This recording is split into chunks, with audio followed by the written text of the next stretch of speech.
అపోస్తలుల కార్యములు 13వ అధ్యాయము. అంతియొకయలోనున్న సంఘములో బర్నబా, నీగెరనబడిన సుమయోను, కురేనీయుడైన లూకియ, చతుర్థాధిపతి అయిన హేరోదుతో కూడా పెంచబడిన మనయేను, సౌలు అను ప్రవక్తలును బోధకులను ఉండిరి. వారు ప్రభువును సేవించుచు ఉపవాసము చేయుచుండగా పరిశుద్ధాత్మ నేను బర్నబాను సౌలును పిలిచిన పని కొరకు వారిని నాకు ప్రత్యేకపరచుడని వారితో చెప్పెను. అంతటా వారు ఉపవాసముండి ప్రార్థన చేసి వారి మీద చేతులుంచి వారిని పంపిరి. కాబట్టి వీరు పరిశుద్ధాత్మ చేత పంపబడిన వారై సెలూకయకు వచ్చి అక్కడ నుండి ఓడ ఎక్కి కుప్రకు వెళ్ళిరి. వారు సలమీలో ఉండగా యూదుల సమాజ మందిరములలో దేవుని వాక్యము ప్రచురించుచుండిరి.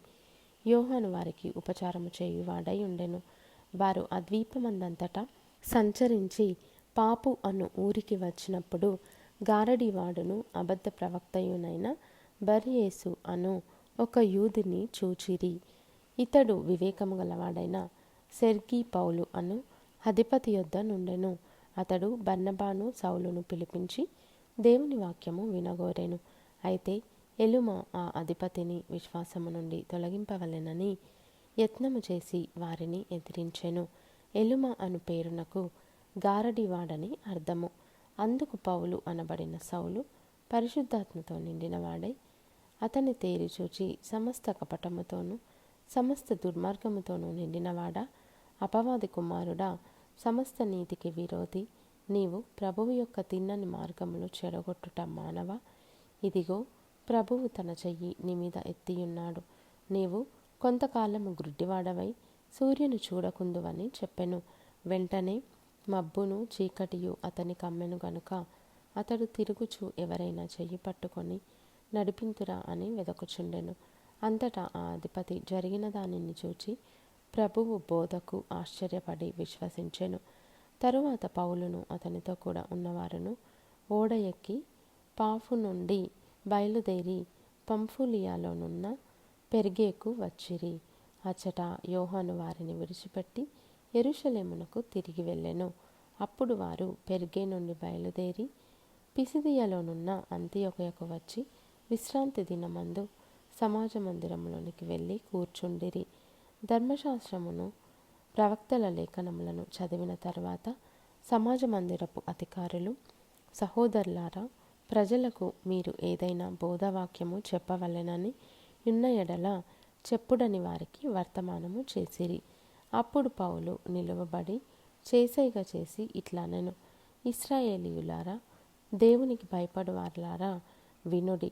ఇశ్రాయేళ్లను ఈ ప్రజల దేవుడు మన పితరులను ఏర్పరచుకొని వారు ఐగుప్తు దేశమందు పరదేశులై ఉన్నప్పుడు ఆ ప్రజలను హెచ్చించి తన భుజబలము చేత వారినక్కడి నుండి తీసుకొని వచ్చి ఇంచుమించు 40 ఏండ్ల మట్టుకు అరణ్యములో వారి చేష్టలను సహించెను. మరియు కనాను దేశములో 7 జాతుల వారిని నాశనము చేసి వారి దేశములను వీరికి స్వాస్థ్యముగా పంచి ఇచ్చెను. ఇంచుమించు 450 సంవత్సరములు ఇట్లు జరిగెను. అటు తర్వాత ప్రవక్త అయిన సమూయేలు వరకు ఆయన వారికి న్యాయాధిపతులను దయచేసెను. ఆ తరువాత వారు రాజు కావాలెనని కోరగా దేవుడు బెన్యామీను గోత్రీయుడును కీషు కుమారుడునైన సౌలును వారికి 40 ఏండ్ల వరకు దయచేసెను. తరువాత అతనిని తొలగించి దావీదును వారికి రాజుగా ఏర్పరచెను. మరియు ఆయన, నేను యెష్షయి కుమారుడైన దావీదును కనుగొంటిని. అతడు నా ఇష్టానుసారుడైన మనుష్యుడు. అతడు నా ఉద్దేశములన్నీ నెరవేర్చునని చెప్పి అతనిని గూర్చి సాక్ష్యమిచ్చెను. అతని సంతానము నుండి దేవుడు తన వాగ్దానము చొప్పున ఇశ్రాయేలు కొరకు రక్షకుడగు యేసును పుట్టించెను.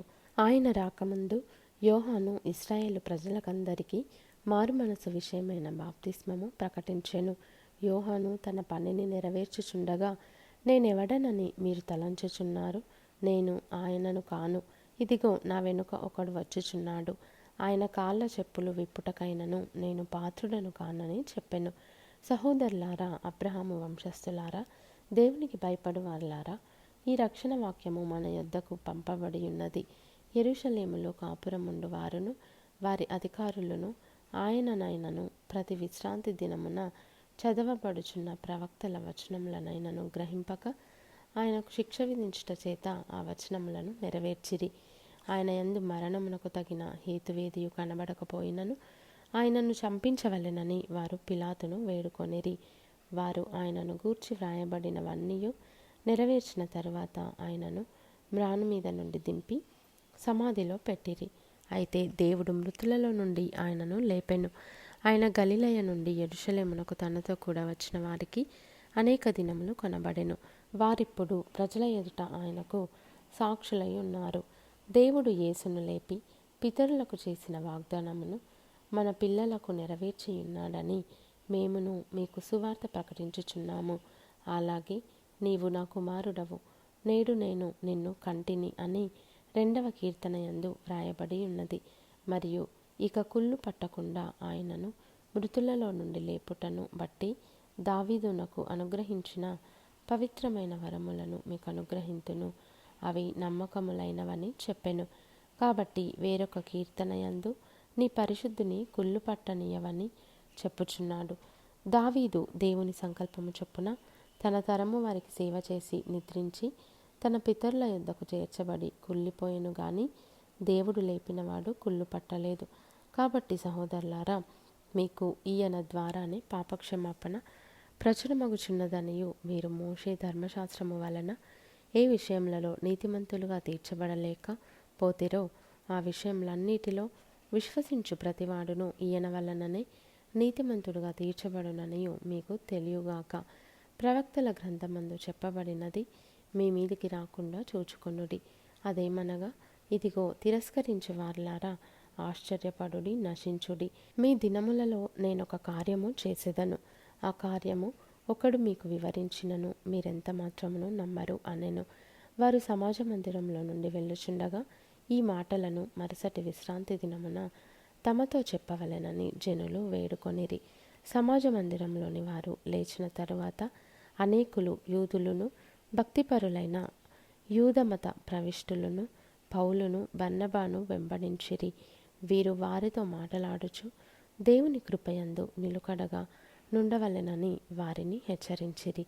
మరుసటి విశ్రాంతి దినమున దాదాపుగా ఆ పట్టణమంతయు దేవుని వాక్యము వినుటకు కూడి వచ్చెను.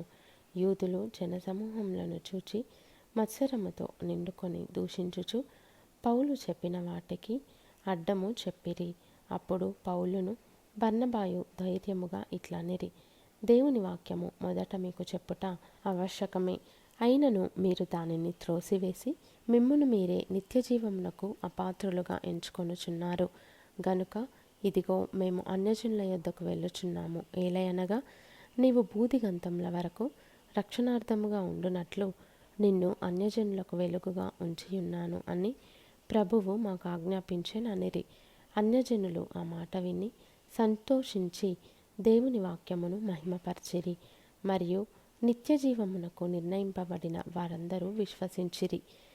ప్రభువు వాక్యము ఆ ప్రదేశమందంతటా వ్యాపించెను గాని యూదులు భక్తి మర్యాదలు గల స్త్రీలను ఆ పట్టణపు ప్రముఖులను రేపి పౌలునకు బర్నబాకును హింస కలుగజేసి వారిని తమ ప్రాంతముల నుండి వెళ్ళగొట్టిరి. వీరు తమ పాదధూళిని వారి తట్టు దులిపివేసి ఈకొనియకు వచ్చిరి. అయితే శిష్యులు ఆనందభరితులై పరిశుద్ధాత్మతో నిండిన వారైరి.